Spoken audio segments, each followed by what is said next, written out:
Inflation has eased significantly from its highs in mid-2022, but remains somewhat elevated relative to our 2% longer-run goal.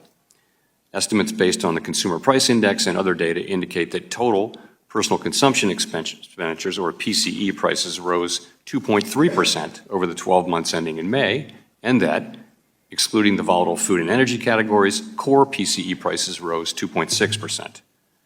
Near-term measures of inflation expectations have moved up over recent months, as reflected in both market and survey-based measures.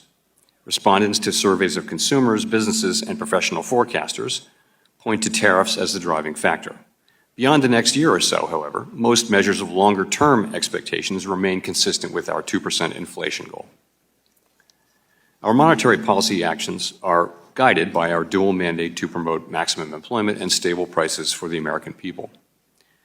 With the labor market at or near maximum employment and inflation remaining somewhat elevated, the Federal Open Market Committee has maintained the target range for the federal funds rate at 4.25% to 4.5% since the beginning of the year.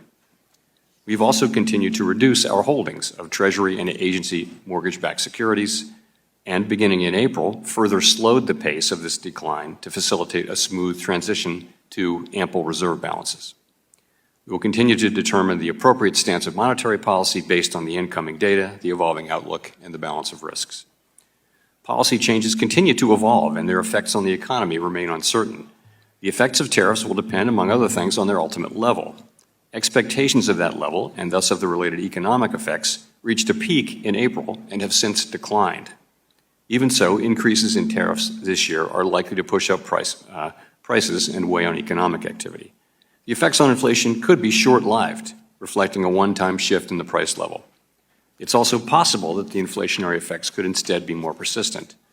Avoiding that would depend on the size of the tariff effects, on how long it takes for them to pass through fully into prices, and ultimately on keeping longer-term inflation expectations well anchored. Our obligation is to keep longer-term inflation expectations well anchored and to prevent a one-time increase in the price level from becoming an ongoing inflation problem. As we act to meet that obligation, we will balance our maximum employment and price stability mandates, keeping in mind that without price stability, we cannot achieve the long periods of strong labor market conditions that benefit all Americans.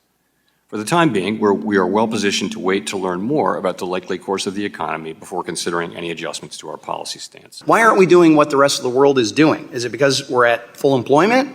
Is it because of those tariffs concerns that you said weren't part of the analysis? Was it energy, groceries, durable goods? Why? So you're